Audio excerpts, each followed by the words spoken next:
Hello, this is Scotty McCoy. I am the author of the Ultimate Friday the 13th Trivia book, and I am doing another book titled The Ultimate Slasher Movie Encyclopedia, and I am interviewing the cast and crew of the Friday the 13th franchise, and I currently have on the phone with me John Otrin, who played John Shepard in Friday the 13th Part 7, The New Blood. Hi, John, how you doing?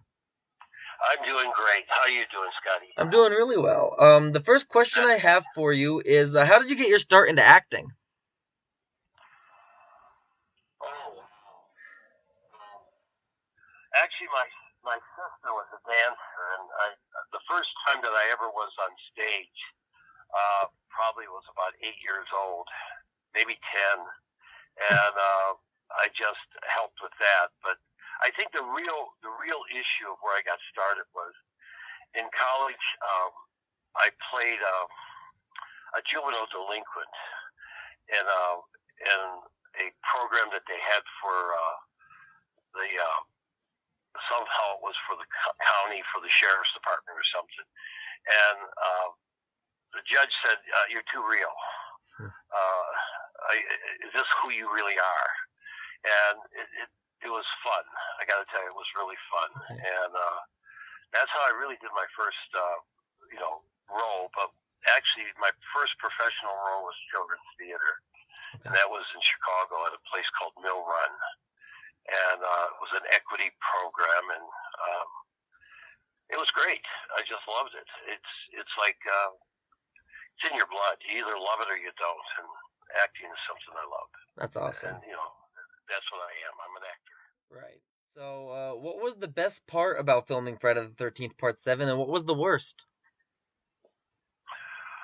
Well, the best part really was the John Beaker was the director, and he had this vision, and the vision was that my character was going to be dead uh, and be a zombie at the same time. I'm not sure.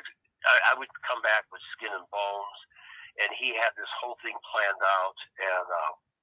And the best part was that it was his vision and the way that he was going to do it with the different stunt people like Kane Hodder. I mean, he was going to really invest in that character to be an adversarial to a real adversarial Right. to Jason. The worst part is that in the process of doing that, it got cut out. And it was an associate producer who didn't like horror films, and to have an associate producer on a film that could have been probably the greatest franchise that was ever done, and one of the greatest episodes with his vision. The worst part was that almost every one of his scenes that were kill scenes and were just cut out of the movie, Right. and it still is considered one of the best. But if you see what I was supposed to look like and what he wanted me to do, and that it's one of those things that if he had done that, he would be as big as John Carpenter or bigger. It Right. was really that's the best and the worst. Right. I know you had me on your other on my other Facebook. My other Facebook got deactivated by Facebook themselves. That's why I sent you a new request and you accepted it. But on my other Facebook, I'm when you first added me for the very first time, I remember you sent me behind the scenes pictures to my email regarding like what you look like and all that. That was really cool. Yeah, in fact, there was supposed to be even another look. He had another stud lady that because of the size Hmm. of putting the bones, that even though I was a man, the other there were actually Kane was one of the. He actually had two stunt people work on when I fell into the water Yeah. um, on the deck. That was one stunt person, but then in the water they had weights, and they actually went into a diving tank, and they had Okay. another stunt man, and those were both men, and there was supposed to be a woman that was supposed to be dressed up in just bones, Right. and that he didn't even get a chance to film that, Wow. but he filmed part of it, and Right. like I say, his vision is amazing. He's an amazing director, just an amazing person. Kane's a great uh, uh, stunt person to work with too, because I mean, it's just great people on that set that you got to work with. Right.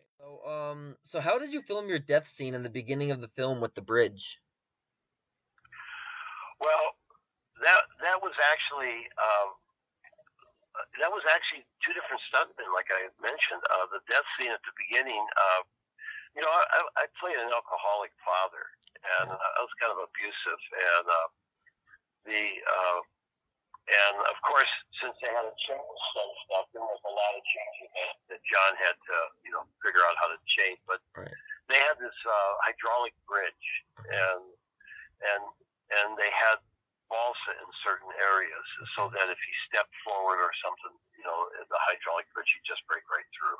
Right. And then the water, they actually had people in boats with guns, because we shot this down in Alabama, and the water during the summer is filled with alligators and moccasins.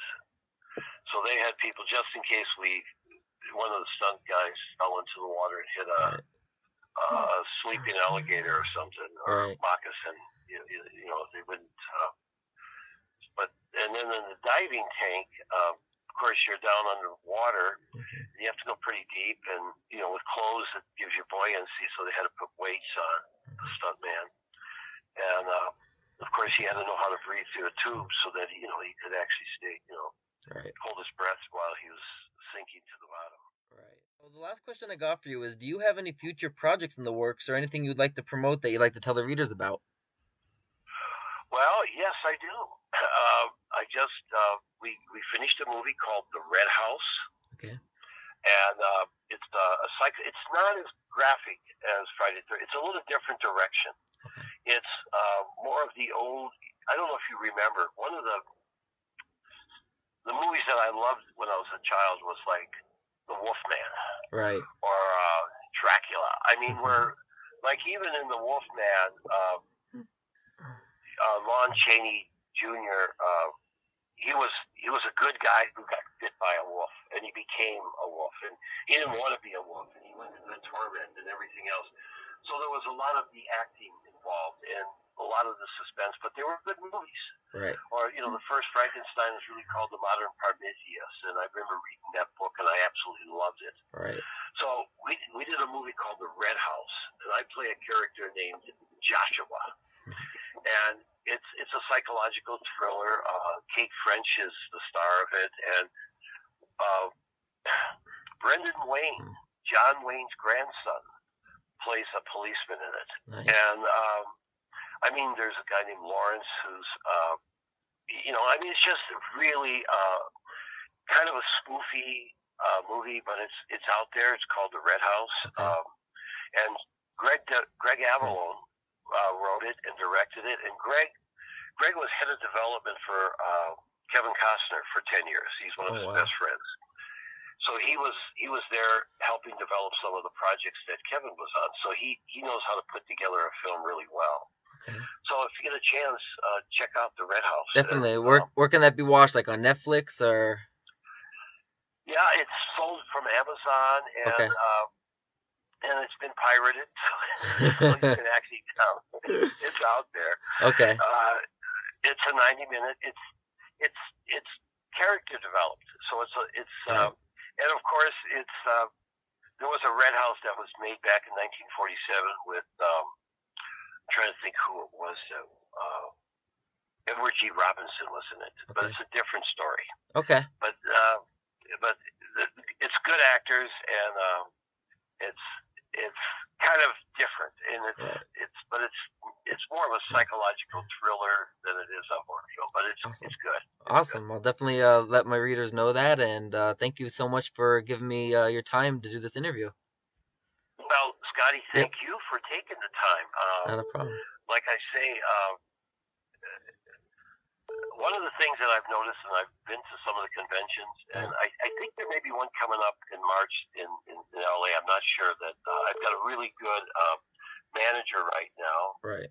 And what is and Tim Beal, and he handles a lot of people.